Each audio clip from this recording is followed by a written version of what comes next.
hanger hanging upstairs. Here's my contribution to what has just happened.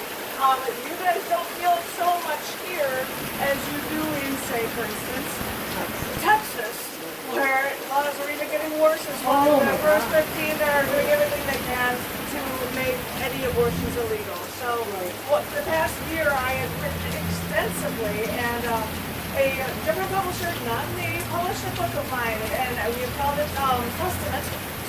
Dun, dun, dun, shut up, you guys. It goes in 4 parts. The first part, which is the largest book, the first half of the book, is all post-Roe v. Wade women's rights poetry.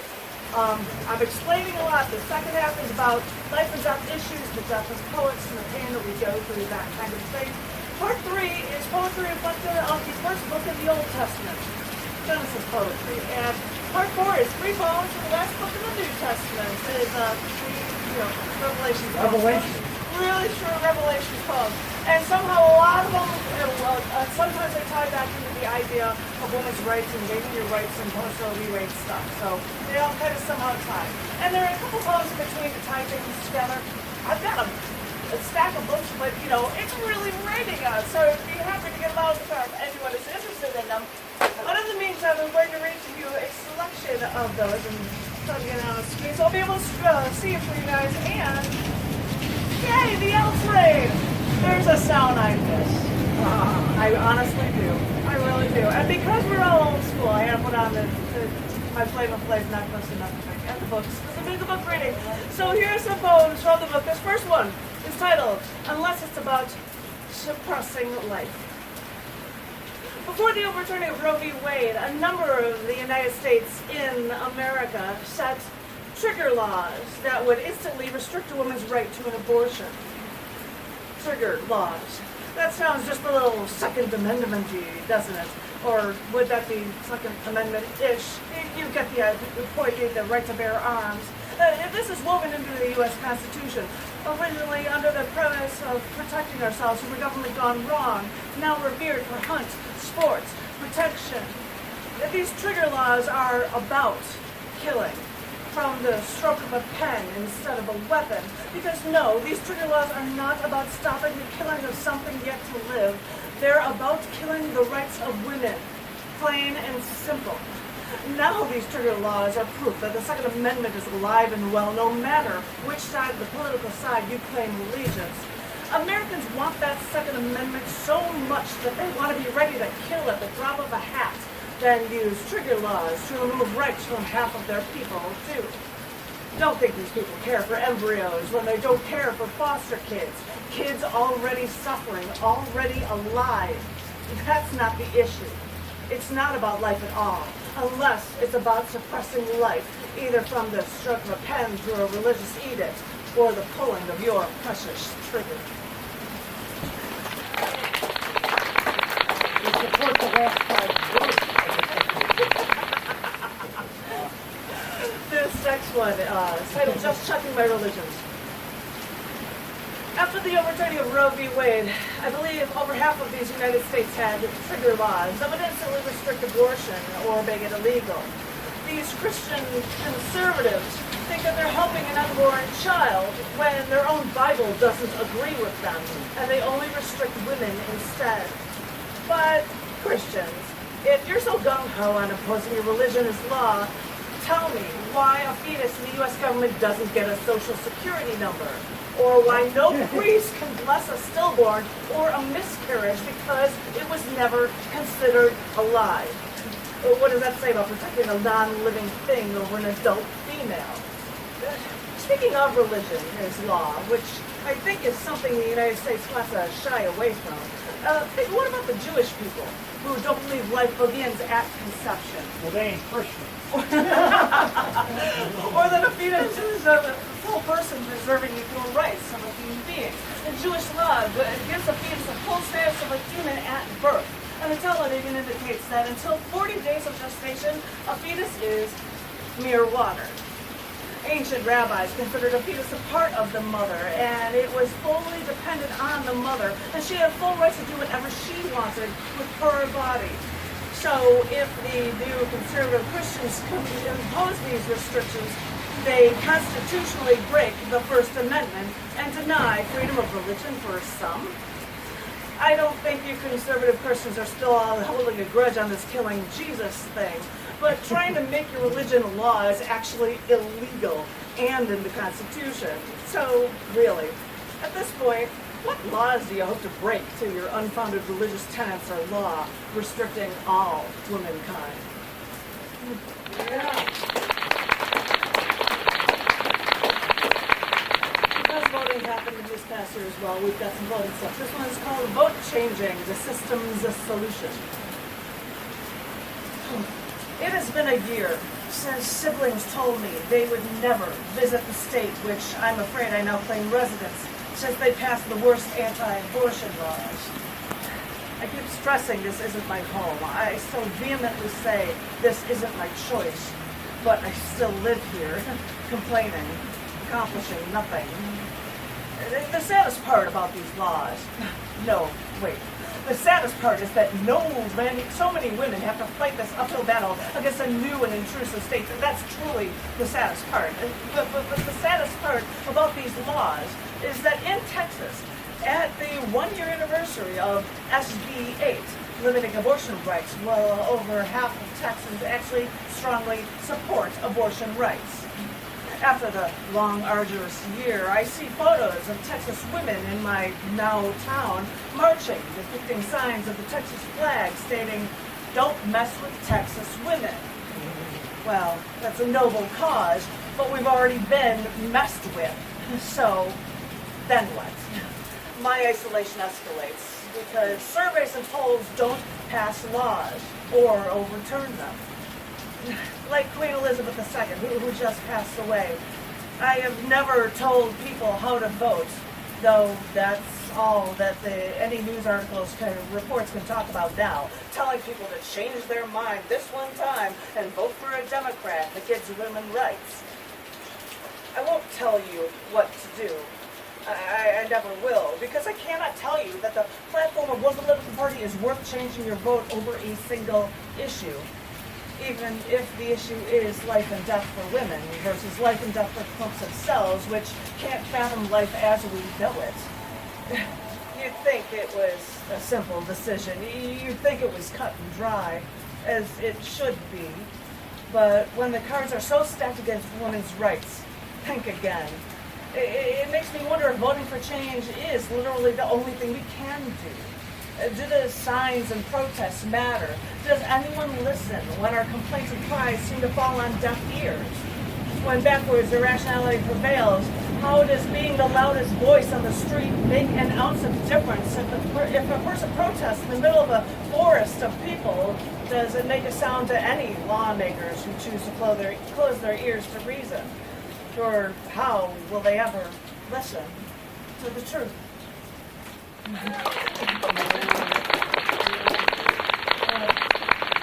Well, this one I guess is more about me. I'm not really gothy, but well, yes I am. This one's called "Queuing as Defeatists, but Fighting for Freedom." Since the overturning of Roe v. Wade, something that's been a part of my whole life, I've been looking for change, checking the news, hoping. So after searching the news, I see that France and Israel have chosen to strengthen their abortion rights for women after the U.S.'s overturning of Roe v. Wade. And I know I love Brie Capri sandwiches sitting at a Paris cafe looking out on the street at the passers-by. But I know how quickly they were conquered by Nazis in World War II.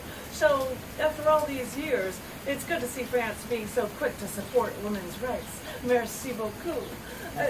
But no, I'm no French girl, and no, I'm no Gal Gadot Israeli overcoming against all, because even though each and every one of us is a Wonder Woman, I still feel like the ever-repressed goth girl shunted from what's right. This goth girl may seem a defeatist at heart, for after confronting evils and oppression, we can only feign optimism for the minions. But when something so cruel is done, us goth girls gotta fight with an unbridled passion and an unbridled survival instinct to make sure the world knows that these select southern United States shouldn't have the right to steal liberty and freedom. We must now find any way to fight somehow, anyhow, whichever way how, to regain our once and human rights.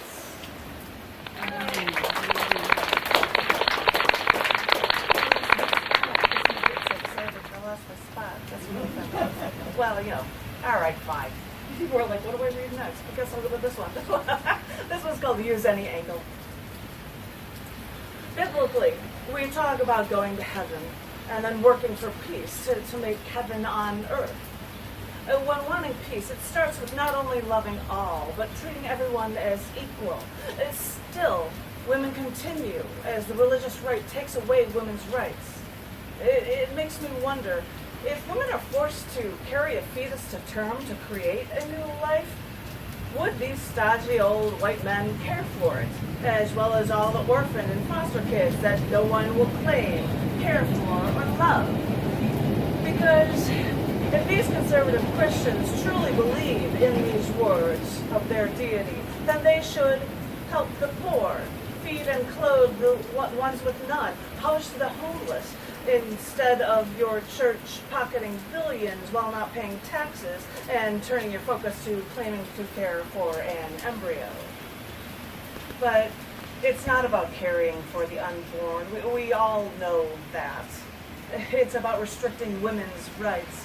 We've been under your thumb for millennia, and as we prove we can all do your jobs, all for less pay, thank you, as well as juggle your female-defined chores, well, you have to come up with a new angle to take different rights away from us. Because you've had this stranglehold on womankind for so long, you don't want to lose your quote-unquote perceived power. Try any excuse. Use any angle. Do anything you can so that you can still feel like you're in control. But whatever tactics you use will circumvent the error in your ways.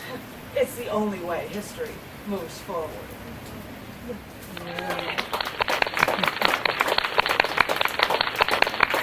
from the way past would remember that I was an acquaintance rate workshop facilitator. That's the sound I love. I was an acquaintance rate workshop facilitator for years, so I have a lot of women's issue stuff, and I talk about that as well. So I've got a short one here that actually relates to that somehow. This one, I have to give you some Texas stuff. This one's called Eliminate All Rapists.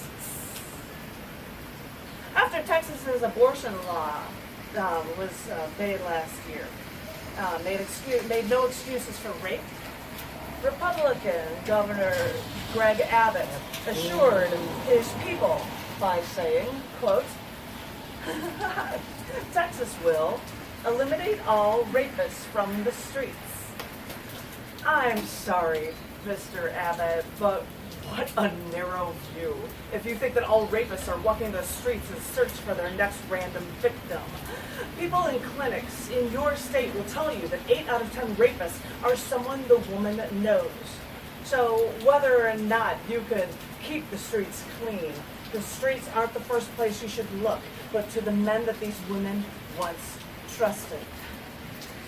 Eliminating all rapists is a wonderful idea, so saith this acquaintance rate workshop facilitator, but it's really a mystical, magical idea in the end, when the mentality of many men has to change before you law enforcement types can begin to climb this already uphill battle, eons in the making.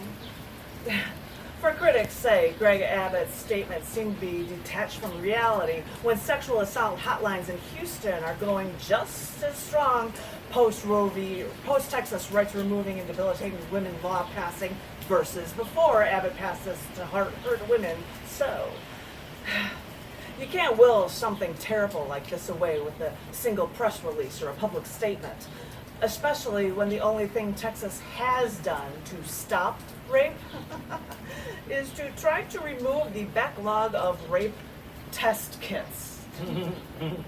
Thanks for being on Women's Side once again, Governor. We should know that if you take away our rights in one place, your behavior won't change to help us ever, anywhere.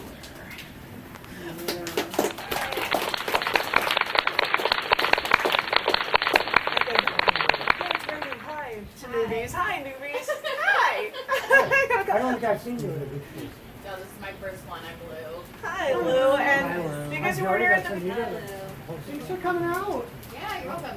I love the poetry energy of it's raining, but we're all gonna. Gotta make it happen. Well, I'm a Chicagoan. And that's the worst part. Yeah. It was supposed to be old. And I'm in Chicago for I'm back in town for only this weekend, so I'm doing this feature now, and we've got to get together. And I'm reading select poems from part 1 of this book Testament, and they're all post-Roe v. Wade things. Just give you the heads up. I've got a couple. I don't know how many. I don't know. But this one is fun. This one, maybe 3, I'm guessing. This one's called Old Enough to Choose. Reading the headlines, I keep thinking, this cannot be true. But this many headlines in sync cannot be wrong. That A, Florida court rules teenager, quote, not mature enough to have an abortion. This 16-year-old parentless girl working to get her GED also explained that her boyfriend cannot support anyone. Her guardian is fine with what she wants to do, so she researched this, even sent handwritten requests for court approval, to which they said no, that she is not mature enough to have an abortion. Now, apparently this parentless, unemployed 16-year-old is old enough to give up her future to birth and raise a child on her own with no money until she's more than twice her age right now. Of course, makes total sense. That's the political system for you, or whatever. Never mind. Usually, the number one issue behind voting decisions in the country is the economy. Struggling economic figures and rising prices for food and gas, it hurts Democratic candidates. So Republicans didn't believe that abortion rights for women or climate change would be an issue. But voters came out in droves, especially Gen Z. Although they did voice their concerns about the economy, there was a much more basic moral issue on the ballot. These Southern Christian Republican men give us more reasons to vote for change once we see the effects of what the removing of these rights really means for anyone who is not an old, wealthy, white male. A man in a stuffy suit smoking a cigar might feel like he has enough sway to decide what is best for women or the financially challenged, but his choices always hit hardest on minorities. And oddly enough, in the political world, women become a minority too. Maybe they close their ears to our protests, thinking that they are on a morally higher ground, a stance that supports clumps of cells inside a woman, but ignores them once they're born, which, come to think of it, isn't very Christian. Rattling these metal bars that they locked us up behind wasn't enough. And the last time I checked, stripping away rights was precisely what the U.S. government was supposed to stop. Preserving our right was the key, and not taking a hatchet to any of our inalienable rights in the first place. Maybe voting is only a step until they realize their moral choices were actually more immoral, and they start to worry about lives that are actually living. How loud are we forced to roar to get your attention before you might listen to reason? Reevaluate your premises and start supporting the life, the living, breathing, intelligent, vibrant life that for far too long you've chosen to ignore. Yeah.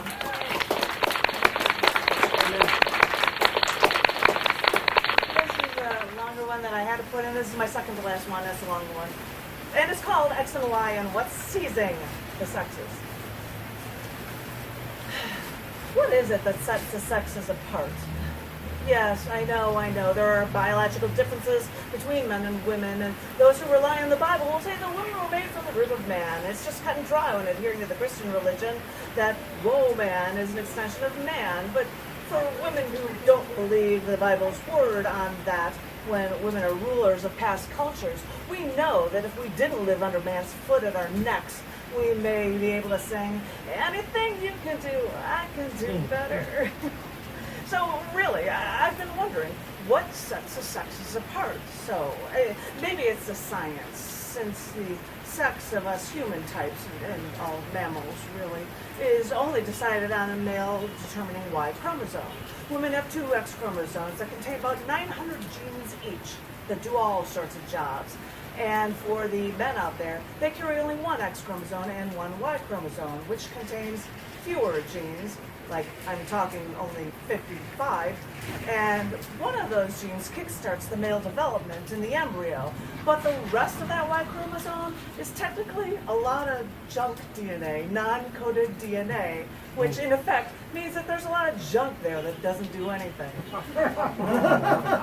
Wow, I didn't realize science could logically explain what many of us rationally might have already hypothesized. But I was researching this to find the root of our differences, and I learned that the Y chromosome may actually be starting to disappear, and that there are men out there now with two X chromosomes and no Y, still with male parts and male sex drive. Because I hear people identifying as one gender or another, and it makes me wonder, what is the real difference?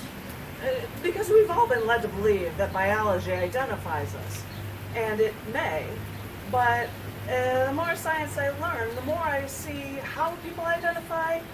That could also play a role when science and society both define humanity. For now that I live in this post-gender defining world and forgetting to place she/her in parentheses after my name, I only think back to living in the Chicago streets where I've seen too much violence firsthand toward women, no matter how they define themselves by gender. And there's no comfort for how you define yourself when a woman still fears for her safety when walking down the street, holding each key from her key in between each knuckle for self-defense. For however society may define he, she, they, them, biology will still worm its way into the very base of not only ourselves, but also our protection and ultimately our rights. For how we identify will be damned when biology uses brute force to take what they want, identity be damned. For it doesn't matter how rich or how poor, how affluent or how downtrodden a female may be when it comes to rape or coercion, which leads to a pregnancy caused by a man that she/her/them/they all have to deal with entirely on their own. Well, they don't even get that choice anymore post the overturning of Roe v. Wade if they live in a Bible-Belt state, which very possibly is also a state that supported slavery. Living in a regressive state that chooses to take the right choice away from women after man caused the now fiasco women ultimately couldn't control. So now it's a matter of choice. Love be damned for women, and gender identity be damned when it's still about biology, and men couldn't care less how you identify yourself. So, let's face it, ladies, you've got the parts, but you don't have a choice. Yes, I agree with you. It's a nice warm feeling to be able to define who you are to the world without fear of consequences, but it's a brutally cold feeling when more basic biological choices are taken away from you first. For all, at this point in the game, I worry so desperately about what sets the sexes so apart, while some, no matter how they identify their gender, can still make choices that can destroy the rights of so many more. Whose rights are worth saving? Wait a minute. What am I saying? Rights are worth saving. No matter the gender, no matter how they identify themselves, rights are worth saving. No matter what sets the sexes apart. Yeah.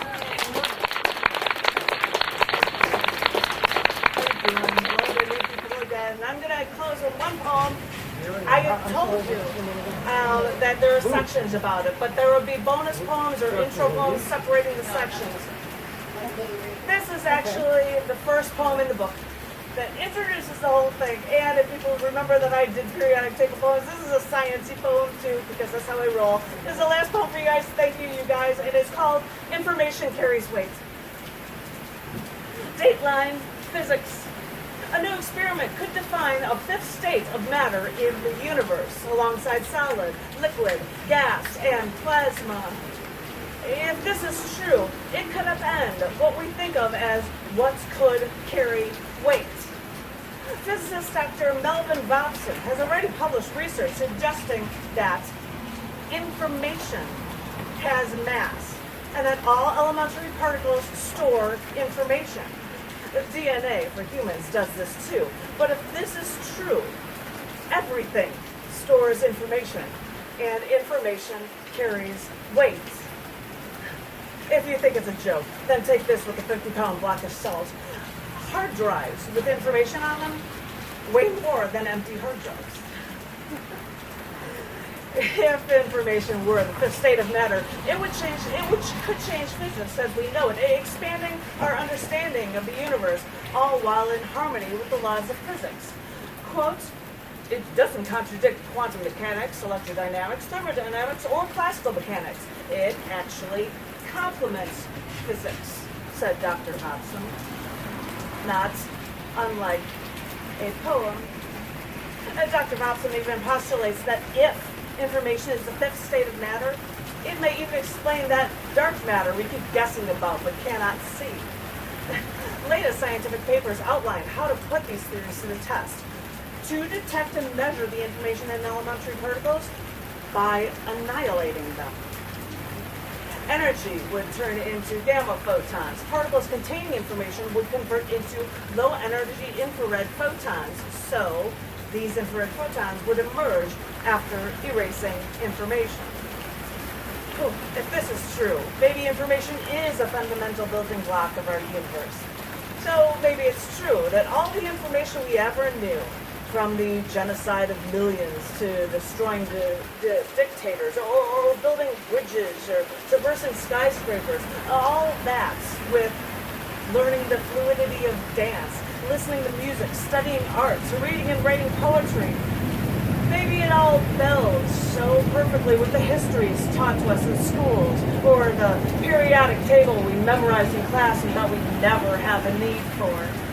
Maybe all that physics is stuck in the backs of our brains to make us stronger, or to give us the weight we need when facing new challenges of costing our rights. And when people try to push us backward, maybe this information gives us the tools to fight ignorance until we can move forward again.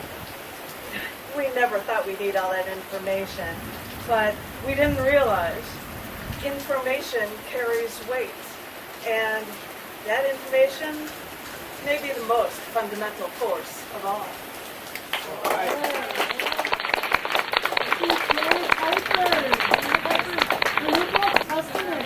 That poem was the first poem that was in this book that introduces the concept of how the more information you get on things, the more you learn, and we can grow and move forward and solve all of our problems if we all join together. So Absolutely. thank I you. believe it's true. Thank I you believe it's very true. much.